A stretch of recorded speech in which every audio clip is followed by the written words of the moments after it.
बच्चों, कथम सन्ति? सम्यक् सन्ति वा? नमो नमः सर्वेभ्यः। मी नवजोत टीचर, मी योर सीनियर। तो शुरू करते गाइस। तो मेरे बच्चों, जैसा कि आपको याद ही होगा कि हमने लास्ट वाले वीडियो में यूनिट 3 का जो पहला क्वेश्चन था हमारा कि संस्कृत नाटक का उद्भव और विकास पर चर्चा कीजिए, ठीक है, वो हमने कवर अप कर लिया था। ठीक है, उसके बाद अब हम चलते हैं आगे और हम देखेंगे आज यूनिट 3 का ही हमारा बचा हुआ पोर्शन, जो कि है नाटककार और उनकी रचनाएं। ठीक है, तो इसका एक बेसिक फॉर्मेट रहने वाला है। हम एक एक करके सभी नाटककारों का देखेंगे। तो जब हम लिख रहे होंगे तो सबसे पहला हमारा होगा नाटककार का इंट्रोडक्शन, कि उनके बारे में हमें क्या क्या जानकारी प्राप्त होती है, उनका जन्म वगैरह, उसमें वो सब कुछ आ जाएगा। ठीक है, उसके बाद हम लिखेंगे उनकी रचनाओं के बारे में। उसके बाद फिर हम आ जाएंगे कि इनकी जो रचनाएं हैं उनकी विशेषता क्या है। ठीक है, फिर हम देखेंगे कि इनका साहित्यिक योगदान क्या है। ठीक है, और फिर उसके बाद हम लिखेंगे लास्ट में निष्कर्ष। ठीक है, तो मैं ये आपको पॉइंट्स में बताने वाली हूँ ताकि आपको याद करने में इजी रहे। लेकिन आपको एग्जाम में कैसे लिखना है? As I told you earlier, आपको एग्जाम में पैराग्राफ फॉर्म में ही लिखना है। और जैसे ही आप अगला मतलब कुछ अलग चीज स्टार्ट करते हो ना, टॉपिक जैसे कि इंट्रोडक्शन और उसके बाद रचनाएं शुरू कर रहे हो, तो बीच में एक लाइन का गैप देना है। ठीक है, ताकि एग्जामिनर को पता चल जाए कि हाँ भाई, इन्होंने कुछ नया स्टार्ट किया है इसमें। ऑलराइट, तो अब हम बिल्कुल भी अपना समय वेस्ट नहीं करते और सीधा डाइव मारते हैं अपने आज के टॉपिक में ऑफ यूनिट 3। तो आइए शुरू करते हैं।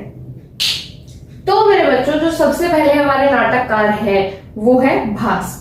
तो भास के विषय में ये कहा जाता है कि भास संस्कृत नाट्य साहित्य के प्राचीनतम एवं श्रेष्ठ नाट्यकारों में से अग्रगण्य है, यानी कि उनमें उनकी गिनती की जाती है। ठीक है, आगे जीवन वृत्त के संबंध में प्रामाणिक जानकारी नहीं प्राप्त होती, यानी कि इनके विषय में, इनके माता पिता के विषय में, कब जन्म कहाँ हुआ या जन्म तिथि क्या थी, ये सब कुछ जानकारी हमें प्रामाणिक रूप से नहीं प्राप्त होती है।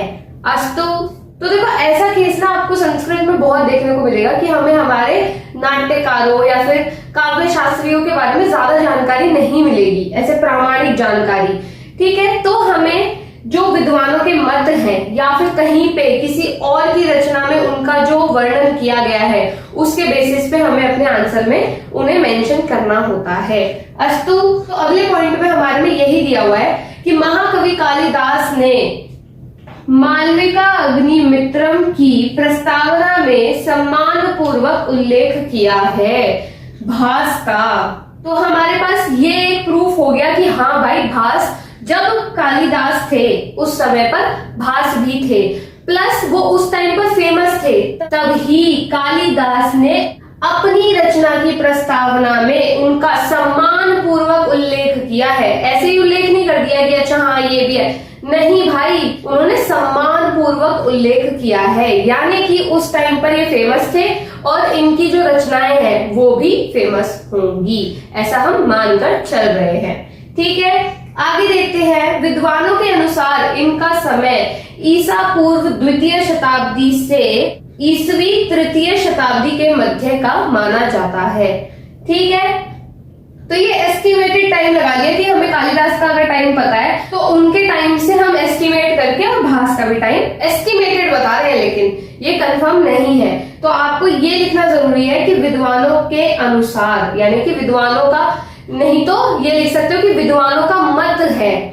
ठीक है, ठीक है, तो ये हो गया हमारा भास का इंट्रोडक्शन। अब हम देखेंगे भास की रचनाएं और भास की रचनाओं की विशेषता। ठीक है, तो आइए देखते हैं। तो मेरे बच्चों, यहाँ पर अब हम बात कर रहे हैं भास की रचनाओं की। ठीक है, तो हमारे पहले पॉइंट में लिखा है कि टी गणपति शास्त्री जी ने भास के 13 नाटकों की खोज कर संस्कृत साहित्य को अमूल्य निधि प्रदान की। इन्होंने ये जो 13 नाटकों की खोज की थी वो की थी केरल से। तो यहाँ पर इनका नाम लिखना अत्यंत आवश्यक है कि टी गणपति शास्त्री जी ने ही जो हमें भास के 13 नाटक पता है कि हाँ भाई ये भास की रचनाएं हैं, वो हमें केवल इनकी वजह से पता है और हम उसे संस्कृत साहित्य के अंतर्गत पढ़ रहे हैं और वो एक हमारे लिए अमूल्य इंफॉर्मेशन है, तो वो भी इन्हीं की वजह से है। अस्तु, तो ये अगर आप लाइन लिख दोगे तो ये बाकियों से बहुत अलग हो जाएगी, क्योंकि यूजुअली ये जो लाइन है ये नहीं बताई जाती है, ठीक है, कि इतना डिटेल में जाके। बाकी बहुत छोटी सी लाइन है, यू कैन लर्न इट, ठीक है। आगे चलते हैं। मुख्य नाटक इनके जो हैं, जो बहुत ज्यादा फेमस है, उनमें से है पहला स्वप्नवासवदत्तम, दूसरा चारुदत्तम, तीसरा दूत घटोत्कचम, चौथा बाल चरितम इत्यादि, ठीक है। तो ये आप 2-3 के तो नाम याद कर ही सकते हो, दैट्स इजी, राइट। आगे देखते हैं। भास ने अपने अधिकांश नाटकों का कथानक रामायण एवं महाभारत से ग्रहण किया है, ठीक है। अब इसका मतलब क्या है? तो देखो, पहले इसके लिए आपको समझना पड़ेगा कि कथानक क्या होता है। कथानक इज बेसिकली जो वो स्टोरी लिख रहे हैं, जो वो नाटक लिख रहे हैं, उसका प्लॉट, ठीक है। अगर मैं इंग्लिश में आपको समझाऊं तो उसकी जो स्टोरी है वो किससे ली गई है? वो ली गई है रामायण और महाभारत से, जो अधिकांश इनके नाटक है। जैसे कि ये देख लो, दूत घटोत्कचम। घटोत्कच कौन थे? वो थे भीम और हिडिंबा के पुत्र, और वो किसके अंतर्गत आते हैं? वो आते हैं महाभारत के अंतर्गत, ठीक है। तो ये इसकी विशेषता है कि इनके अधिकांश नाटक का जो कथानक होता था वो रामायण और महाभारत से ग्रहण किया जाता था। लेकिन इसमें एक और बात है कि वो सेम टू सेम नहीं डाल देते थे, वो अपनी मौलिक कल्पना का भी उपयोग करते थे। समझ में आया कि वो अपनी तरफ से भी कुछ उसमें डालते थे, या फिर ये कह सकते हो कि वो इस प्रकार का एक नया पर्सपेक्टिव डालते थे जो कि पहले महाभारत या रामायण में नहीं देखा गया, ऐसा हम कह सकते हैं। अस्तु, अब हम चलते हैं आगे और भास की रचनाओं की थोड़ी सी और विशेषताएं देखते हैं और फिर देखते हैं इसकी साहित्यिक उपयोगिता। अस्तु, तो आइए देखते हैं।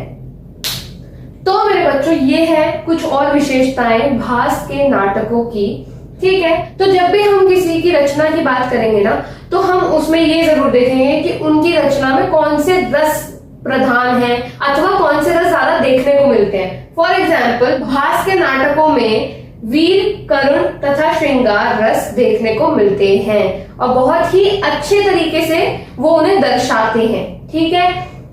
आगे देखो, पात्रों का यथार्थवादी एवं मनोवैज्ञानिक चित्रण, यानी कि जो भास के नाटक होते हैं उनमें जो हम पात्र हैं, जैसे कि कर्ण का पात्र है, दुर्योधन का पात्र है, युधिष्ठिर का पात्र है, यथार्थवादी यानी कि सामने आप उस व्यक्ति को नहीं, उस पात्र को ही देख रहे हो, जैसे कि युधिष्ठिर आपके सामने स्वयं प्रकट हो गए हो, इसको कहते हैं यथार्थवादी।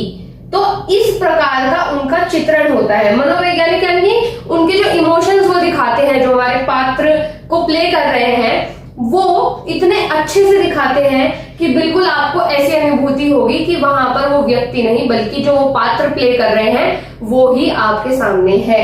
अस्तु, उनकी भाषा सरल एवं प्रवाहपूर्ण है, ठीक है। ये एक ऐसा पॉइंट है जो कि आप ऑलमोस्ट सभी में डाल सकते हो, चीट कोड बता रही हूँ, लेकिन कुछ कुछ नाटककारों में, काव्य शास्त्रियों में आप ये नहीं डाल सकते, जिनमें ये साफ लिखा हुआ है कि उनकी भाषा क्लिष्ट थी, यानी कि थोड़ी सी डिफिकल्ट थी, या फिर कुछ भी और स्पेशलाइज्ड उनकी भाषा के बारे में लिखा हुआ है, तो आप उसमें नहीं डाल सकते। बाकी तो लिख दो, क्यों? क्योंकि अगर नहीं लिखा है कि क्लिष्ट थी तो इसका मतलब सरल ही थी। That is basic common sense, ठीक है। आगे बढ़ते हैं। उनके नाटकों में राष्ट्र प्रेम, मित्रता, त्याग, धर्म, नीति इत्यादि का उत्कृष्ट समन्वय है।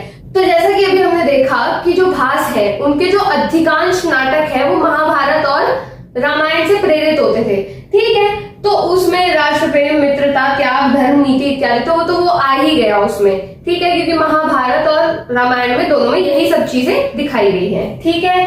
तो ये हो गया। उत्कृष्ट का यहाँ पर अर्थ है बहुत ही अच्छे तरीके से, ठीक है।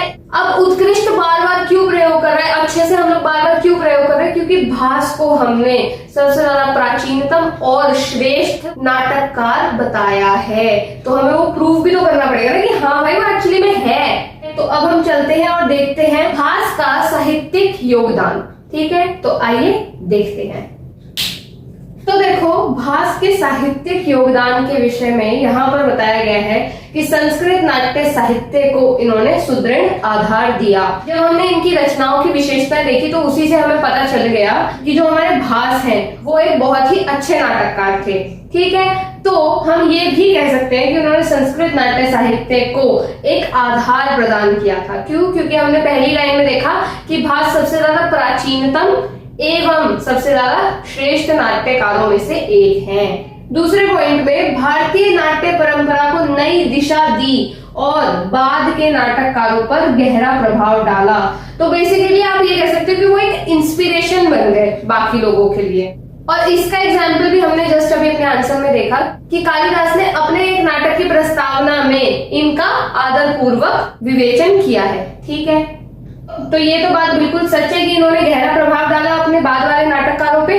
ठीक है, ऑल्सो दूसरी बात की नई दिशा दी। नई दिशा कैसे दी? इन्होंने केवल रामायण और महाभारत की स्टोरीज को लिया ही नहीं, बल्कि उनमें अपनी नई मौलिक कल्पना को भी ऐड किया, जोड़ा, जिसके कारण आगे आने वाले नाटककारों को भी एक नई दिशा मिली, एक नई सोच मिली कि ओ अच्छा, इस प्रकार से भी हम नाटक की रचना कर सकते हैं। अब देखो, इसके कंक्लूजन में जो भी हमने स्टार्ट टू एंड पढ़ा है उसकी छोटी छोटी लाइनें आप लिख सकते हो।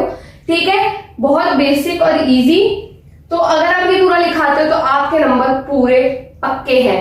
अगर आप चाहो तो आप इसमें हेडिंग्स भी लिख सकते हो, बट अगर टिप्पणी है तो आई वुड प्रेफर कि आप हेडिंग ना लिखो। ठीक है, आंसर है तो आंसर में आप हेडिंग लिख सकते हो, लेकिन ये मत लिखना कि भूमिका, इंट्रोडक्शन, नहीं। जैसे कि मेन है, जैसे कि साहित्यिक योगदान है, तो अगर वो मेन आंसर में आप लिख रहे हो तो आप लिख सकते हो, लेकिन ऐसे मत लिखना कि भूमिका लिख रही हूं मैं, इंट्रोडक्शन या फिर निष्कर्ष लिख रही हूं। नहीं, ना भी लिखोगे तो चलेगा, ऐसा नहीं है कुछ नंबर कट रहे हैं, लेकिन लिख दोगे तो ठीक है, मतलब इजी हो जाता है टीचर के लिए चेक करना। ठीक, तो इसी के साथ जो हमारी भास पर टिप्पणी लिखनी आ सकती है वो हमारा कंप्लीट हो गया है। तो मेरे बच्चों, आज हम यहीं पर समाप्त करते हैं। अब हम अपना अगला नाटककार देखेंगे अगले वीडियो में।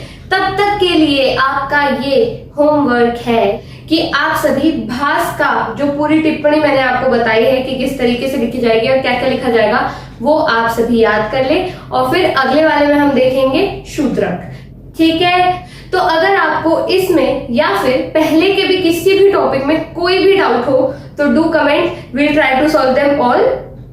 और हाँ, आज के लिए केवल इतना ही। अब हमारी मुलाकात होगी अगले वीडियो में। तब तक के लिए धन्यवाद। नमो नमः, पुनः मिलामः।